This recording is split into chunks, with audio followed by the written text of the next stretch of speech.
حضرت سلیمان علیہ السلام نے جب حکومت کے لیے بیٹھنے کا ارادہ فرمایا تو سرکش جنات کو حکم دیا کہ وہ آپ کے لیے ایک ایسا نادر و نایاب تخت بنائیں کہ اسے دیکھتے ہی جھوٹ بولنے والا یا جھوٹ کی گواہی دینے والا لرزہ براندام ہو جائے۔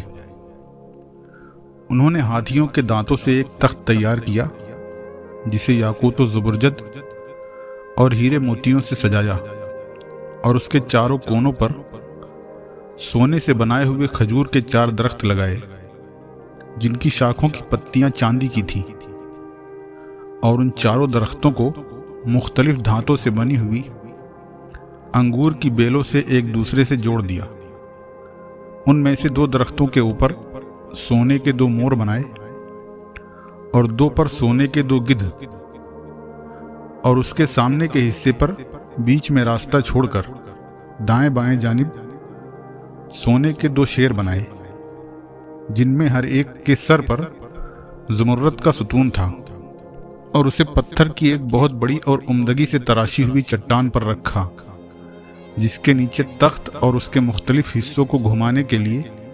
سونے کا ایک اژدہا تھا۔ جب حضرت سلیمان علیہ السلام اس کی پہلی سیڑھی پر چڑھتے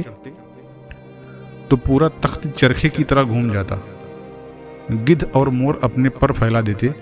شیر اپنے پچھلے پیروں پر کھڑے ہو کر اگلے دونوں پیر پھیلا دیتے اور زمین پر اپنی پونچھ مارنے لگتے۔ اسی طرح ہر سیڑھی پر ہوتا۔ جب آپ اوپر پہنچتے تو دونوں گدھ آپ کے سر پر آپ کا تاج رکھتے اور آپ پر مشک و عنبر چھڑکتے۔ پھر جب آپ بیٹھ جاتے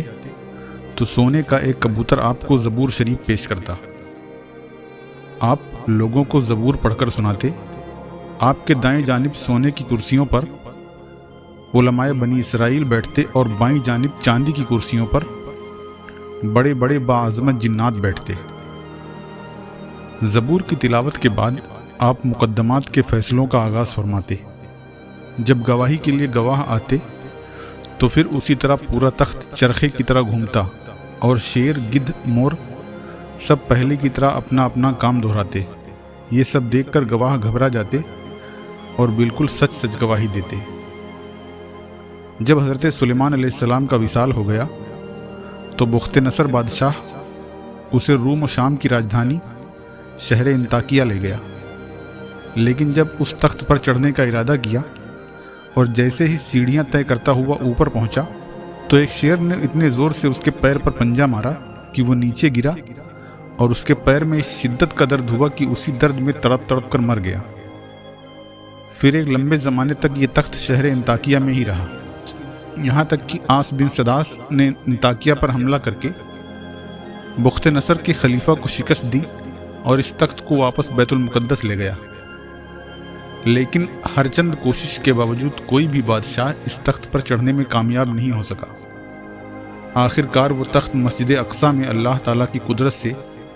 لٹکے ہوئے صخرہ مقدس کے نیچے رکھ دیا گیا، اور وہاں سے وہ خود بخود ایسا غائب ہوا کہ آج تک اس کا کوئی پتہ نشان نہیں ملا اور کوئی جان نہیں پایا کہ وہ کہاں گیا، اور اللہ بہتر جاننے والا ہے۔